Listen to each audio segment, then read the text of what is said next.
بسم اللہ الرحمن الرحیم۔ حدیث نبوی۔ حضرت انس رضی اللہ تعالی عنہ سے روایت ہے کہ نبی کریم صلی اللہ علیہ وسلم سواری پر تھے، جبکہ معاذ آپ کے پیچھے بیٹھے تھے۔ آپ صلی اللہ علیہ وسلم نے فرمایا، معاذ؟ انہوں نے عرض کیا، یا رسول اللہ، سعادت مندی کے ساتھ حاضر ہوں۔ آپ نے پھر فرمایا، معاذ؟ انہوں نے عرض کیا، سعادت مندی کے ساتھ حاضر ہوں۔ آپ نے پھر فرمایا، اے معاذ؟ انہوں نے عرض کیا، یا رسول اللہ، سعادت مندی کے ساتھ میں حاضر ہوں۔ 3 مرتبہ ایسے ہوا۔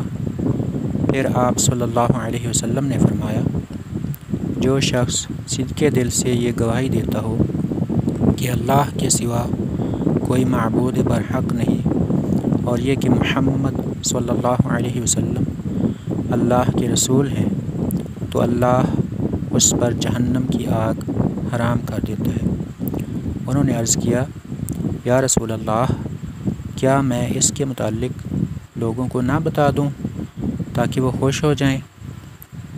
آپ صلی اللہ علیہ وسلم نے فرمایا، تب تو وہ توکل کر لیں گے۔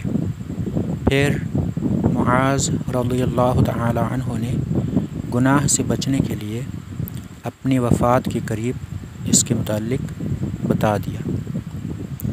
اس حدیث پاک میں نبی کریم کے ایک مشہور صحابی حضرت معاذ رضی اللہ تعالی عنہ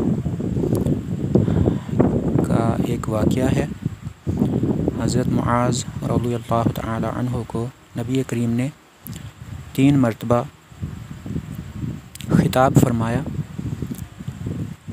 اور پھر آپ نے ان سے فرمایا کہ جو شخص دل کی گہرائی سے اللہ کے ایک ہونے کی گواہی دے اور حضرت محمد کے اللہ کے رسول ہونے کی گواہی دے، تو اللہ اس پر جہنم کی آگ حرام کر دیتا ہے۔ مطلب یہ کہ اس کے لیے جہنم کو حرام کر دیتا ہے اور اس کے لیے جنت کا حکم فرما دیتا ہے۔